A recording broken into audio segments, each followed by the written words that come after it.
Yep, thank you. Okay, we're about to start. So if you'd like to grab a seat, if you weren't here from the last session and you find yourself wanting to leave, see you later, have a great day. If you want to stick around, even better. If you're hanging around outside and want to spend some time with some fun people, come on in. And I assume we'll fill up during the session. Okay. For those of you who are here, and for anyone who does not yet know me, my name is Jeanette Cheah. I am the CEO and co-founder of an education technology company called HEX. Now, who is actually from Australia in the room? Most people. That is amazing. Okay, they told me there was like 1,500 international delegates, so I had all this fear that I was going to be speaking too fast. But if you are from overseas or from not Melbourne, raise your hand. A few non-Melburnians, or from overseas generally. Okay. Well, it's lovely to meet you. Thank you so much for hanging out. I'm really sorry about the change in weather from, yesterday to today. That's just what we live with around here. But what HEX is we're an education technology company that is absolutely passionate about economically empowering the next generation. And we do this through innovation programs that are linked to academic credit, as well as high school credit, and we've successfully mapped all of our accreditation to University of Sydney. So that's a top 19 global university that puts its stamp across everything that we do, which is pretty exciting. And it's a way that we can kind of hack the system and allow students from all walks of life to access a really amazing tertiary education for a really much lower price and also in a much faster way of delivery.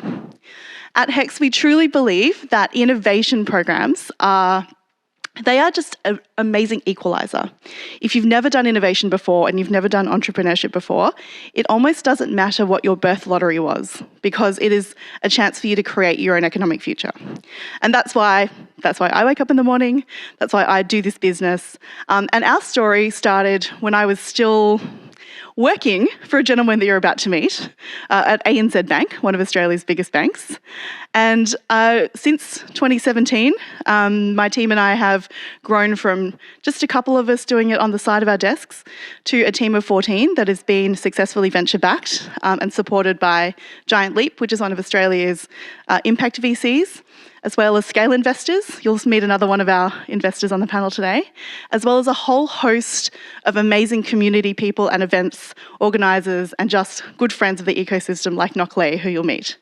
So the session today is a little bit for me to share what we do and who we are, but more importantly, it's to actually talk about the unsung heroes of the ecosystem. As the founder, you tend to have to do this a lot. You have to be like, oh yes, the photos and the headshots and the talky things and the panels, because if you don't do that, nobody knows about your business and nobody buys your product, and then you might as well just go home.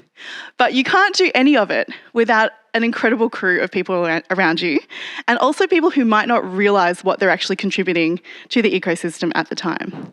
So in this room, who's an entrepreneur? Amazing, amazing. And who would say is kind of on the periphery, like an ecosystem hero that's unsung as well? You want to hear all about yourselves? Yeah, go on. Yeah. Hands straight up. Actually, Bronwyn is the epitome of an unsung hero over at LaunchVic. So I'm really excited to introduce you to my panel. If you will join me in welcoming Gordon, Samar and Nock to the stage.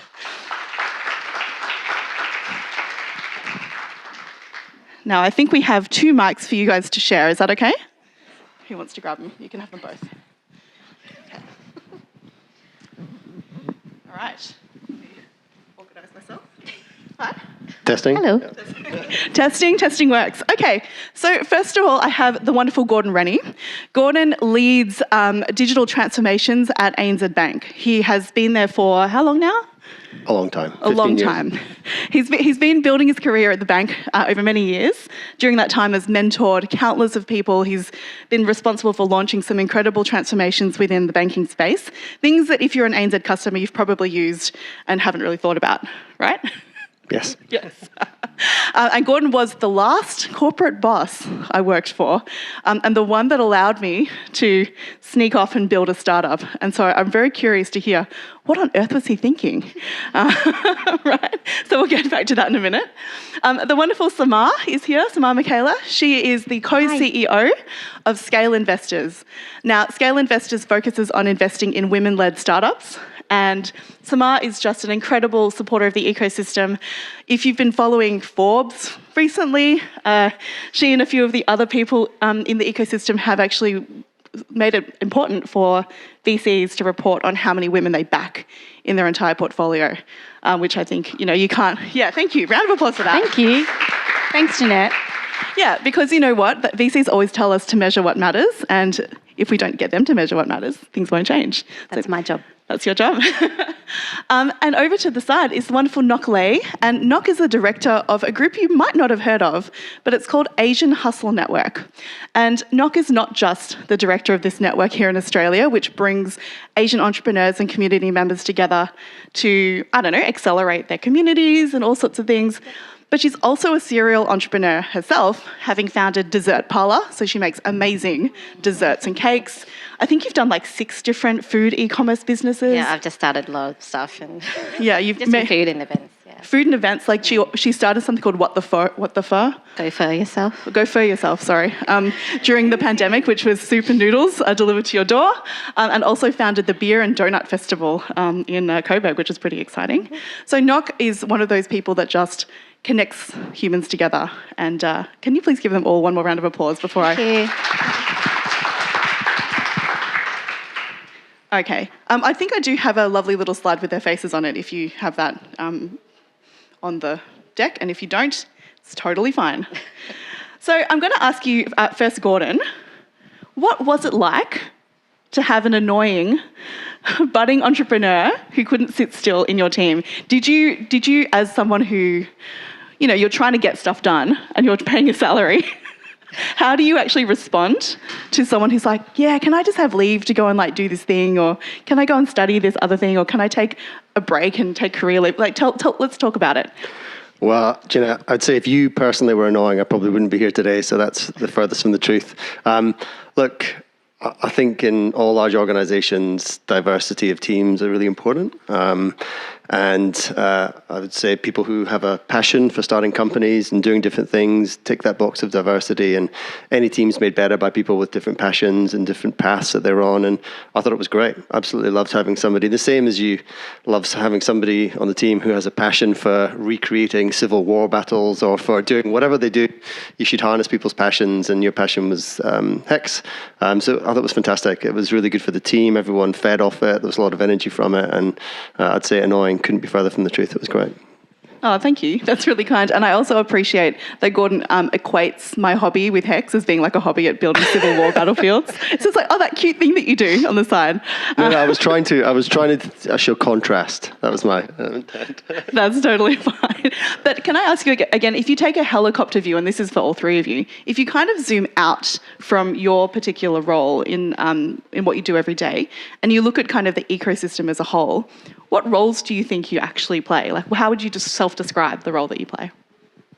I think you described it before. I think we're connectors. So I particularly love connecting people and really kind of delving deep into what is it that they're trying to solve and how can we help solve that problem. And I think I think the majority of people in this ecosystem just thrive off that. Whether you're in a corporate, whether you're hustling, whether you're, in a role like mine, which is sort of structured, but not really.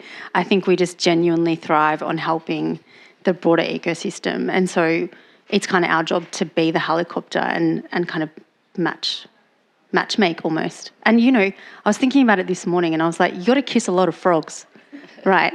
But we don't want a prince. We want loads of princesses and all kinds of different people. And I think the more diversity we have, the better we are as an ecosystem. When you say kiss frogs, do you mean just have a lot of bad coffee meetings? Yeah. Yeah. Yeah. Can anyone relate? Bad coffee and bad coffee meetings. We have lots of them. The number of times I think I sat down with just someone who said they could help, and then you kind of realise that they want something from you. Anyway, it took me a while to figure out the frogs. Nok, you meet hundreds, thousands of people in your role. Can you just explain to the audience a little bit about what you do at Asian Hustle Network and how it fits into the rest of your life? So Asian Hustle Network actually started in San Francisco in 2019, just by two founders that were seeing there was something missing within the Asian American community there. So they started this Facebook group, and within a year grew to 100,000 members.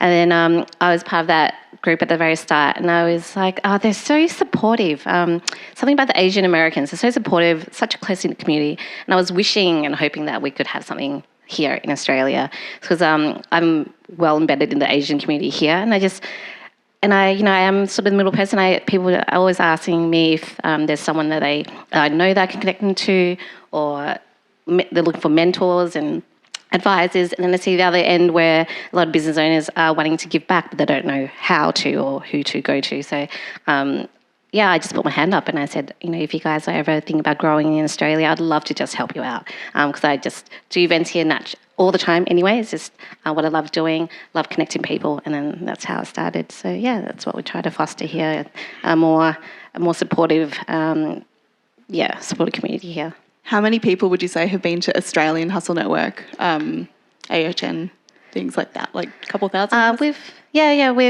probably about 1,000-ish. We have just smaller events that we host in Melbourne and Sydney so far. Okay, so call out to anyone who is Asian or knows Asian Australians who'd like to join. Knock is your person to connect that ecosystem. And funnily enough, it wasn't something that I ever thought I would lean into as an individual. I think sometimes when you think about those parts of your life and community that you want to connect into, you don't always think about your culture or your sport or your music. And I think that that's something that I've learned from all of you is building the surface space of connection is crucial, no matter where it's from. And I mean, the corporate sector has honestly held me in very good stead in terms of getting out there and building something.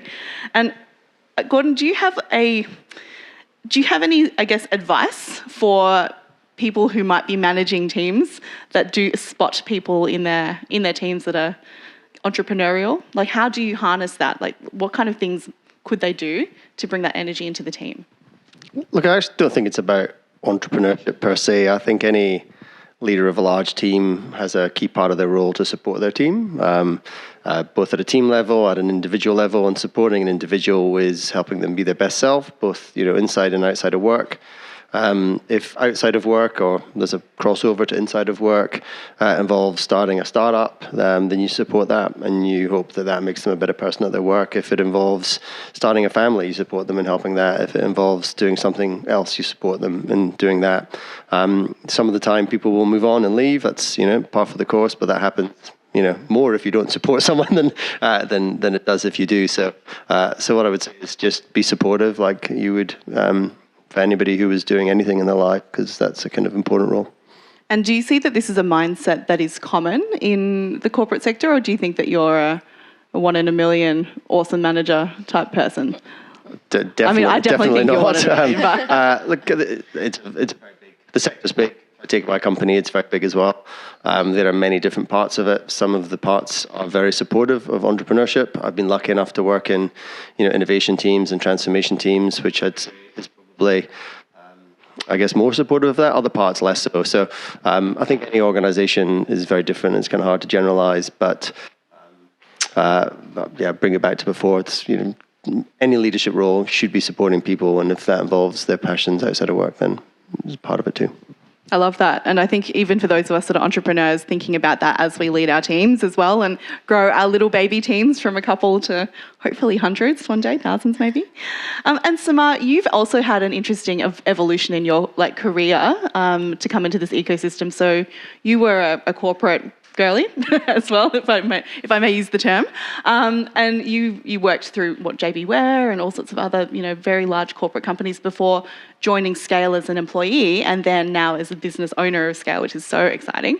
Can you talk to us a little bit about how your mindset shifted through that journey and thinking about your role in the space? Yeah, I think I was always just curious, and I think curiosity is something that continues to be a thread, especially in this ecosystem.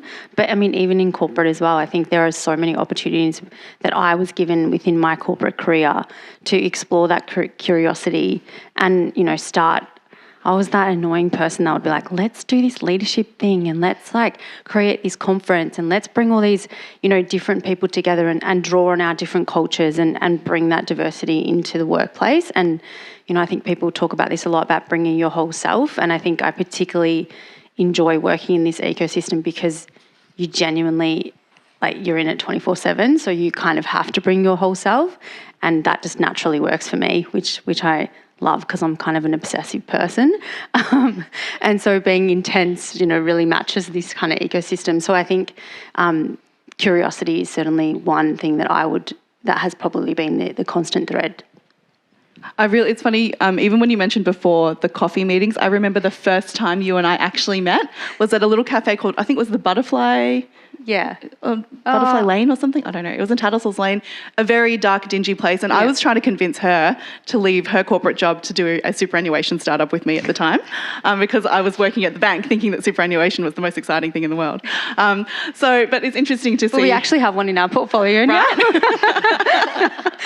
And so I just think it's interesting to see those initial chats, the people that continuously support you and help you at the right moment. When I was ready to raise capital, you just went, let's go, and really supported me. So thank you so much. You're most welcome. And Nock, your friendship, the way that we met, do you want to tell the audience how we met and how that's continued? Yeah, I remember this. So 2016 is when we met. We were the Melbourne ambassadors for this female entrepreneur community called Like-Minded Bitches Drink Wine. It's pretty big. Would you say it's over 100,000 members right now? Yeah. So there were 4 of us, and we just had to organise events for a year. It was like a year term. Organise events from scratch, no budget at all, with no budget, and just to bring people together. And I think that started our community building journey as well. It was started actually by Jane Liu from Showpo, who's now the shark on Shark Tank, and Jen George, who's another e-commerce entrepreneur in Sydney. So you kind of see this theme of Nock jumping on community causes and putting it upon herself to organise groups together. And Nock, can you kind of make a comment about the fact that, I'm sitting here now with a microphone, feeling generally comfortable on a stage, but this wasn't always the case. To actually get entrepreneurs from 0 to 1, sometimes they need these community stages and just the photograph with a microphone to make them look like they're credible. Yeah. Can you talk to the role that events play in the ecosystem and sort of the other things that people might not think of? Well, definitely visibility, right? So it's a great platform to not only build confidence and sort of learn those soft skills like public speaking, but your brand and your business and your personal brand is in front of now, potential investors, collaborators, future employees, just general supporters. I think it's so important, so vital. People don't really even think about it, but I love doing these events so we give the opportunity to founders to be on stage. Yeah, so if anyone's been thinking about organising events or thinks that they're just doing a whole bunch of stuff for nothing, it actually does play an important role in the fabric of the ecosystem. And Samaj, what would you say to someone who says to you, you're just doing all this free work, you basically just get on the phone and connect people and get on LinkedIn and send connection emails, how much of a percentage of your week is that? The majority. And for people that aren't in your portfolio. I don't think anything's for free. I don't know, it's funny. One thing that my dad taught me when I was younger was he always used to say, nothing in life is for free. And I don't think that's free. And I think what's free and what probably should be free and what we should probably think about more is, I think the more you give, the more of kind of a life of servitude that you live, it will come back. It will. And it may come back in the most peculiar of ways. I mean, when we met in that cafe, Jeanette, that was the beginning of a friendship that I would never have expected. I think I walked away going, that woman's a bit crazy. But I love it and I want to be in that orbit, and they're the kinds of people I want to surround myself with. And so I think, nothing in life's free, and the more you give, it actually just makes you feel so much better, especially if you're feeling like you're not getting anywhere, which is me every day. I'm like, what? Why am I doing this event? Why am I doing all these things? But I love it, and it will come back. I think that's a really nice way to put it, because, it is very much about this pay it forward mindset, which I've found in this ecosystem. And I think a lot of you in this room would be those people. I've seen your work, a lot of you, organising things, tirelessly working behind the scenes, doing things that people don't notice. And it does pay forward. And sometimes all it needs is just that one introduction or that one moment. Yeah, because then 6 years later we're investing in Jeanette, and she's incredible, and, a person that is, not only just building an incredible business that is really, we need more people like you to really disrupt the education system in this country and the world. So that's how it comes back. This is the only reason I'm doing this panel, so I can hang out with my friends and just get complimented the entire time. Thank you, Samar. That's really kind of you. Now, we said sometimes it just takes one moment. And Gordon, a story I tell on stage quite regularly is that I used to have a boss who was Scottish, who at some point I convinced him to let me take what I now refer to as startup parental leave so I could birth the business. And Gordon generously negotiated with me 2.5 months of leave. And at the end of I took all of my unpaid leave, all of my annual leave, everything. And he's like, are you coming back? And so Gordon, can you tell that story from your perspective when I come to you and you've got projects to deliver? Like how did you approach it? What's your perspective on it? So working back in time, I think over the last few months, I've had 4 or 5 people, including people in my team, come up to me and say, hey, I was at this conference and this lady mentioned this Scottish guy at ANZ. And I thought to myself, hang on, my boss is a Scottish guy at ANZ. Is that you? And I've had friends do that to me and team members do that to me. So look, so that's always interesting. From my perspective, I kind of see it a little bit differently, I think.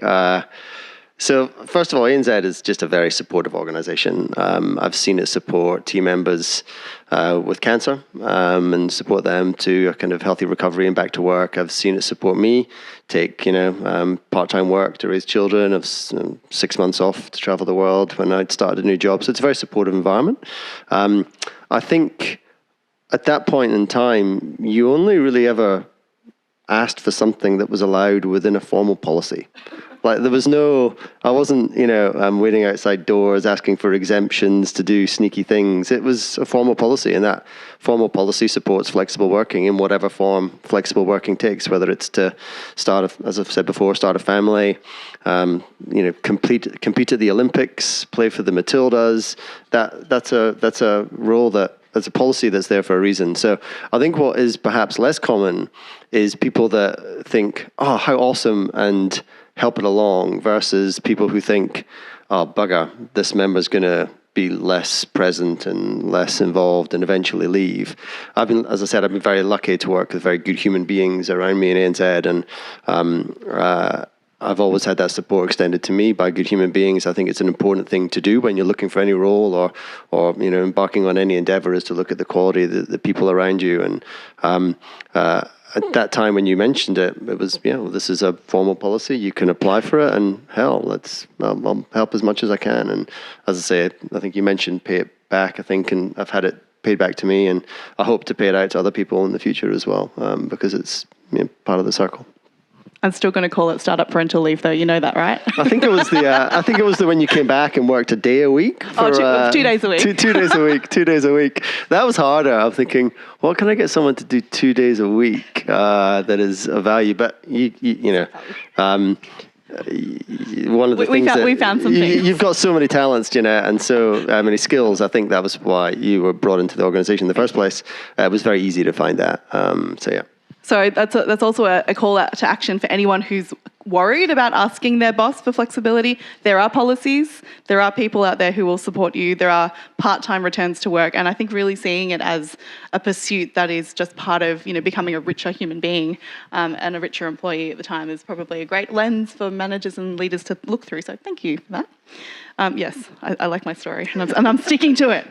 It makes it sound much more cool if it was sounds like it was a struggle, but Okay. Noted. No. We know who the storyteller is here. Everything in my investment decks is true. Samar, can I talk to you a little bit about, where was my question? So raising capital, right? It's one of the biggest blockers for early stage founders. Your support did help me raise my first round from, bouncing the deck off you, or like letting you be one of the first people to know that I was actually raising. What kind of, what things do you practically do for new founders that others could maybe learn from? We spend a lot of time educating founders on terminology, because so guilty, including myself, of, I just went from one corporate jargon organisation to another. And I think particularly when it comes to finance, it's a barrier to entry because there's a great deal of, I don't know if you guys have heard of Cody Simpson. She's out of the US. She does a lot of education on like general finance terms. And that's kind of what we like to think of ourselves as, is just breaking down that barrier in terms of terminology. So that's kind of the really basic start, but we also have a range of education programs that specifically focus on actually also unpacking the Australian and New Zealand ecosystem and the plethora of capital that is available to entrepreneurs that isn't just about raising capital.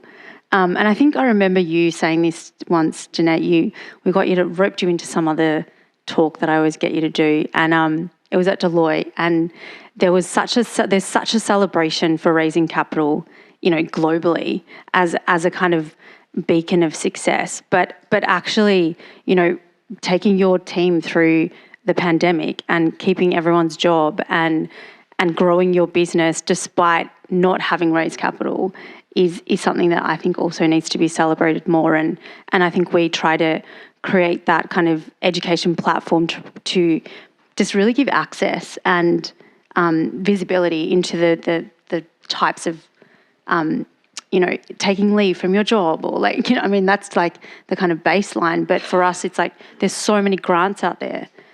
There's all these government institutions, universities, like we work with everyone we possibly can and find out as much as we possibly can about the opportunities that are available and just breaking that down.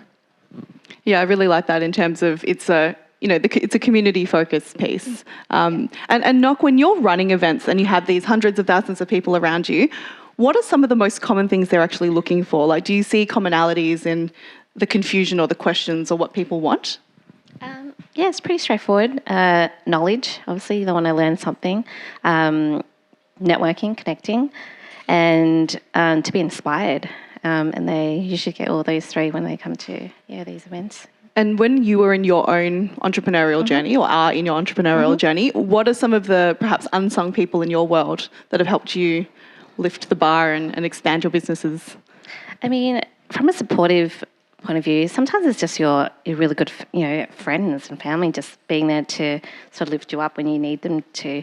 And then, just I guess the community that I've built, the networks, you always will have a certain few people that you always can rely on. And some mentors as well. I think they're always really important. Nock is one of those people that if you text her a question or like, do you know someone if, she will come back with like 16 different links in a minute and have something lined up. You just asked me the other day about restaurants and I gave you 10 restaurants. Thank you for that.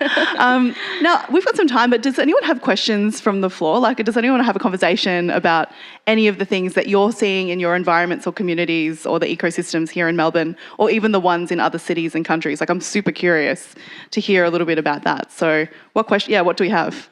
Do you want to? I was just thinking of your, like this whole kind of thing on some areas. I love hearing the conversation between you. Kia ora, I'm Jenny Rudd from Aotearoa, New Zealand.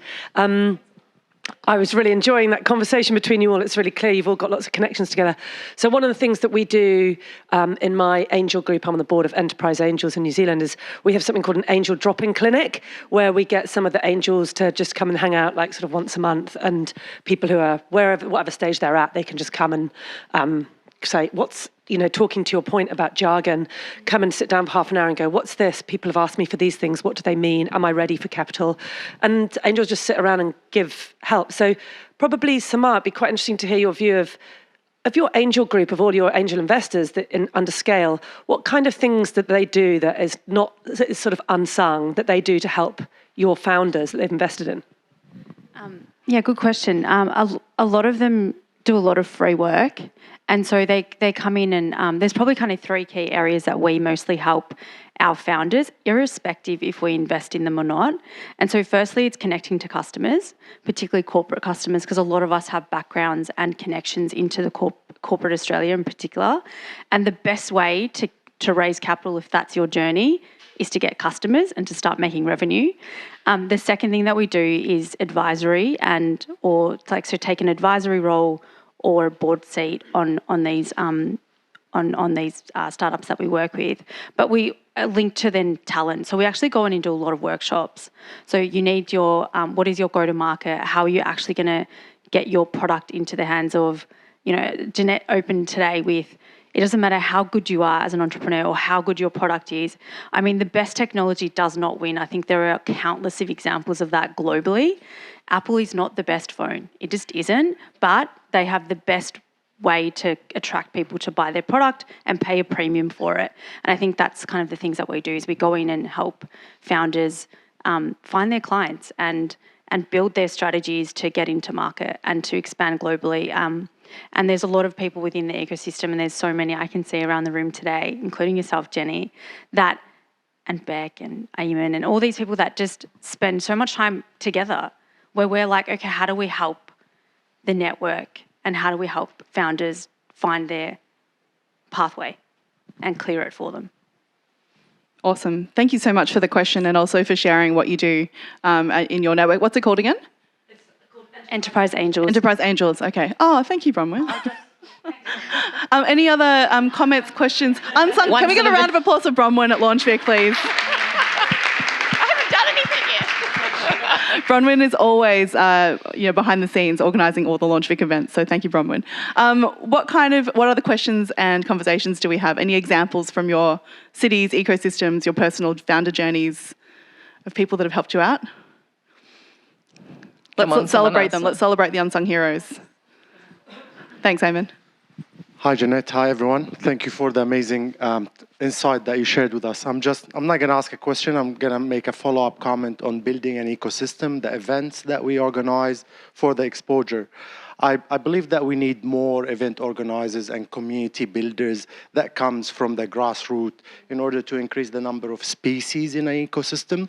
As we mature for the original people who organize events, the community itself become a little bit more exclusive. So we always need more people making those events to increase the number of participants and increase the engagement within the ecosystem, and then they will flow into what species they are connected to. So thank you for all the events that you organize. Whoever want to build a community, do that, increase the pipeline into the ecosystem, and we look forward to work with all of you. So thank you.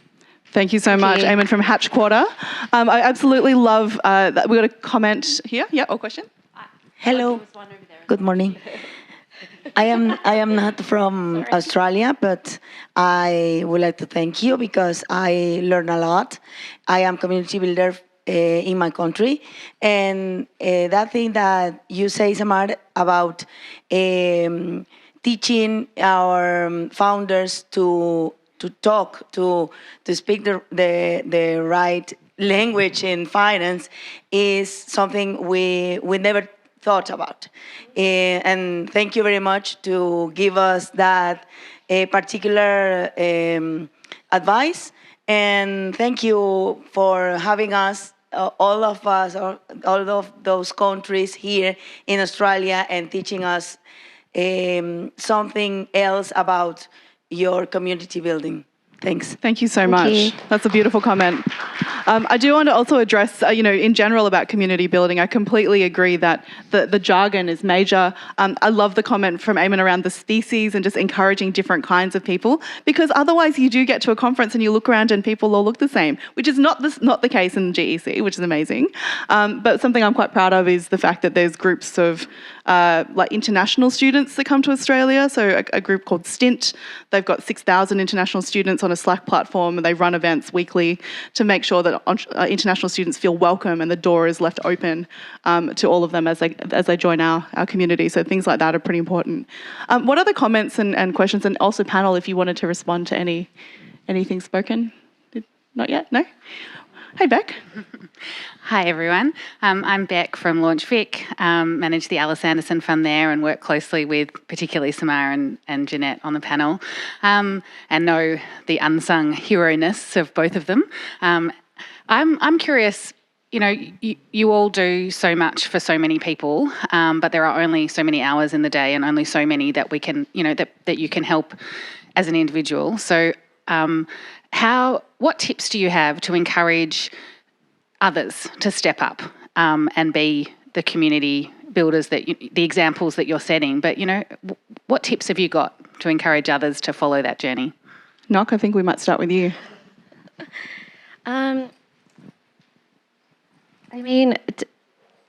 Just knowing what sort of community you want to be part of, I guess, from scratch, just reaching out to those communities, whether you want to volunteer or help out. I think that's always a great start.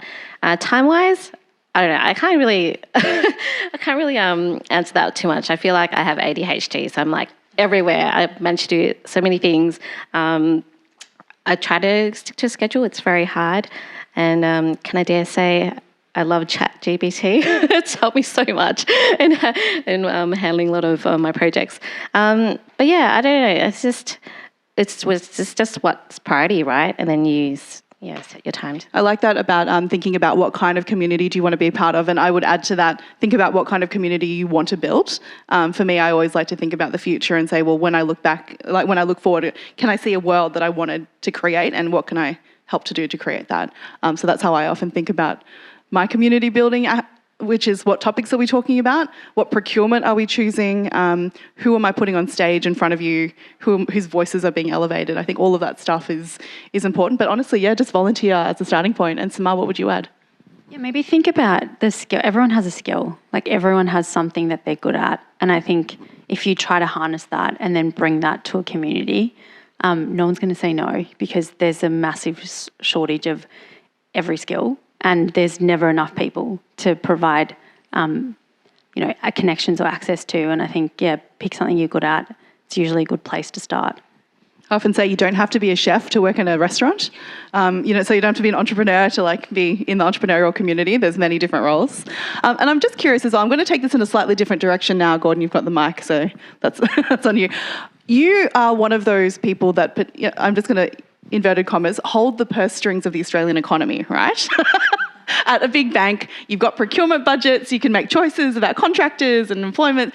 How do or could large companies or people in these roles think about their engagement from actually a customer or procurement perspective with startups? Yeah, look, that's a really interesting question. I probably, in the role I'm a little bit more disconnected to the network than yourself and the others on the panel.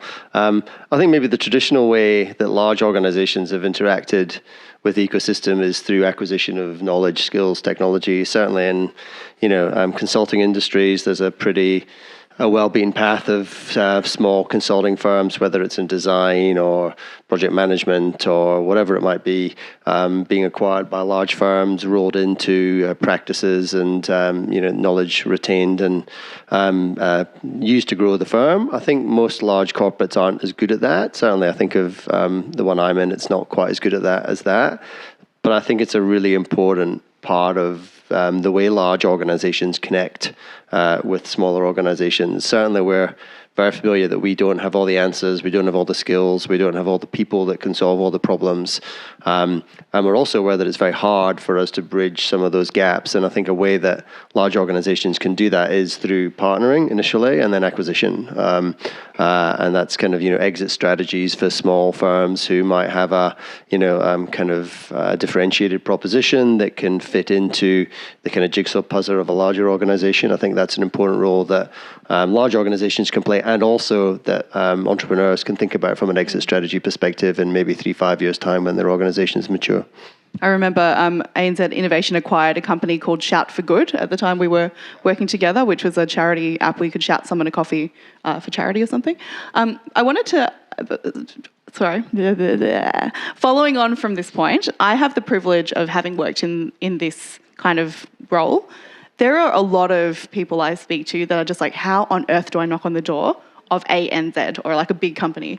How would you suggest that they start to build those connections, or like where do they go first? Is there a front door? Do they just walk to reception? Like what do they have to do? Yeah. Specifically, to get to you, how would someone get to you to pitch you a startup? I mean, contacts are the best in the tram this morning. I got an email from a colleague suggesting someone they know might be worth going for a job. And that's probably the most direct way that you can connect with someone. I might kind of answer it a little bit differently. I think the connections are important. They get in the door, but I think getting in the door is but one stage in that kind of process.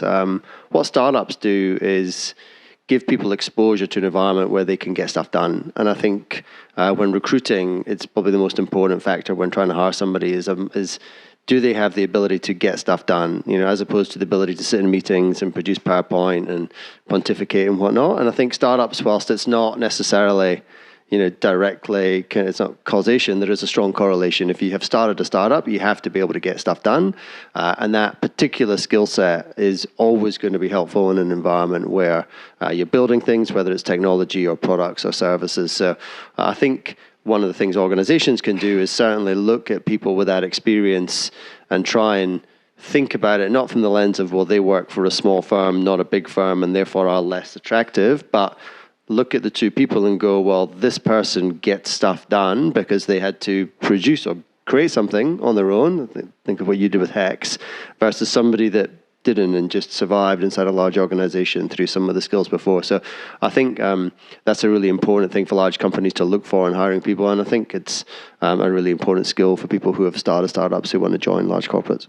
Okay, so a little bit of recognising the innate things that we do as entrepreneurs when knocking on that door. I feel a few people in the room were attacked when you said you just sit in the room in meetings and make PowerPoint decks. Was that an emotional damage moment for a few of us? I think it was emotional damage. I've been that person, sorry, so that's why I say it. I will always remember an executive, someone standing up and saying, if I plucked you out of your role and dropped you into a startup, could you do anything? And I'm like, I don't know. Now, I'm going to. Now you do. Now I could. Now we're here at the Global Entrepreneurship Congress. It's not just about Melbourne. It's not just about HEX. We actually, for those who aren't familiar, we run study abroad programs in Singapore. We used to go to Silicon Valley, Tel Aviv. We're about to go to Austin when the borders slammed shut. But we bring international kids to Australia as well. And we are very big on fostering these soft diplomacy ties across, particularly Asia Pac, but also around the world. And not particularly for your connection with Asian Hustle Network and its origins in San Francisco and its connection to this region. How do you sort of see your role in as a global connector? So like building these ties across cities and ecosystems. She's so humble. She's so unsung. I mean, just how I'm connecting with people like physically here, I see it the same thing as doing it online. And I'm always reaching out to people, seeing they need help. It doesn't matter if you're in another country, another continent, or just next door. I feel like we can easily just help one another. So, I've just connected with a lot of people globally, whether they need help with something or they need me to support in something or just help them shout out something. That's what I just do. I'm not too strategic about it, to be honest. Which is kind of beautiful because it means you're just being an authentic human and like building those connections regardless of where they are. You're not thinking about it like, oh my gosh, I'm going to do market entry to a new country. You're like, I'm just chatting to a cool person about things that they need. Yeah. And there are entire government departments dedicated to fostering these soft diplomacy ties. So Nox just in her bedroom doing it. And I just leave that to the founders to do all the hard work. I just do all the fun stuff. But I just believe there's just enough sun for everyone. So yeah, that's where I come from. That's beautiful. Enough sun for everyone. Samar, do you have any thoughts around global connectivity and connecting Melbourne to the world? We're always trying to find people that are doing similar things to us. So actually this morning we saw, I don't know if you guys have heard of Stellar Foundation, but we've started this Gender Allies group, which you mentioned earlier, in terms of getting VCs, angel investors, ecosystem partners like accelerators, everyone to start reporting on their gender statistics. And really is to what you don't report, what you don't see, you don't measure, and you made that point really saliently before. And Stellar is doing the same thing in the US, so we're actually just going to reach out to them. There's so many other networks that do very similar things to us, and we're always just reaching out. And likewise, people around the globe are reaching out to us, so we'll always take a call and have a chat about what they're doing. I think that's that combined with Nock's comment before about there's enough sun for everyone, I think is just so beautiful that we can make these connections. People have got similar goals despite cultural differences or location differences. Innovators and entrepreneurs and the people that surround them, I think, are all future makers, right? That's why we're here. So I think this has been a very wholesome and fulfilling for me personally panel. Hopefully you all enjoyed getting to know these three incredible humans and hearing a little bit about their work and even just seeing within them the true leadership that they have and the passion they have for supporting others, regardless of whether it's for a civil war reenactment or for starting a startup. So final comment from all three of you. If you can think of one tip you would give to an ecosystem builder about how to amplify their impact, what would you tell them? Who wants to start? Look at me. Not just like unprepared questions. I do not like them. I think I'll go from a sort of networking connections point of view. I don't think networking should be transactional. It should be a genuine connection. I think that's the most important. People can just definitely tell if you're in it just for yourself. To be quite genuine, authentic about it. And you just want to, you should be out there helping people, offering your help instead of going, what can you do for me? Okay, so authentic connections and offer help first. Yes. All right, love it. Samar, what tip do you have? I mean, I think maybe even before that, if you're not sure where to start at all, but you really want to get involved, just say yes to every single opportunity. So back to you got to kiss a lot of frogs. Just literally say yes to everything. I think that's how I got to this position, really. From my corporate world to here, I literally said yes to every single opportunity. But I also did my job really well. And taught someone my job so that they could do it. So then that created capacity for me to do more things. And I'm probably a bit like Nock, I'm a bit ADHD. I like to do lots of different things. And I think, if you want to be a really good boundary person, which I'm not, maybe set some time aside to kind of dedicate to learning that skill and saying yes to that thing and being really good at it. Can I go on from that? I feel I used to be like that too, right? You get to where you say, yes, you should say yes to every opportunity until you realise what you should say no to. Yeah, because then you just get so burnt out. Yeah, you learn to build your boundaries. Towards your focus point. Yeah. Now, Gordon, you said before that you don't necessarily see yourself as being in the ecosystem, but guess what? You're here and we dragged you in it. So I'm really sorry about that. What comments or thoughts do you have for people in building up their role as an ecosystem contributor? Look, I think it's much like being a parent. You just have to be relentlessly encouraging. People are on their own path and they're going to follow that path. Trying to deviate them onto another path isn't going to help. So just encourage as much as you can and help them, follow the path that they want to follow the path they want to follow. I'd also say to other people, do things early. Don't procrastinate. You never get more likely to take that leap as you get more into debt and have more family ties and have more responsibilities in life. So the earlier you do it, the better. Don't procrastinate. Get going. And for people in the system, encourage. Okay, so endless support and just get moving. Just do the thing. Yes, I think I like that whole if you can walk through the door, walk through the door. And my final thought is just that I'm incredibly lucky as a founder to be surrounded not just by these people, but also those of you in the room, all of the people at this conference and in this city and around the world who have been part of the HEX journey. It's been a privilege so far, and I often feel like we just have gotten started and I've barely done anything. And that's a real true feeling that I have as a founder. And I feel like some of you might relate to that, no matter how hard you work, for how long, you just haven't done anything that you want to do yet. I know Melanie Perkins feels like that too, so I feel like we're not alone.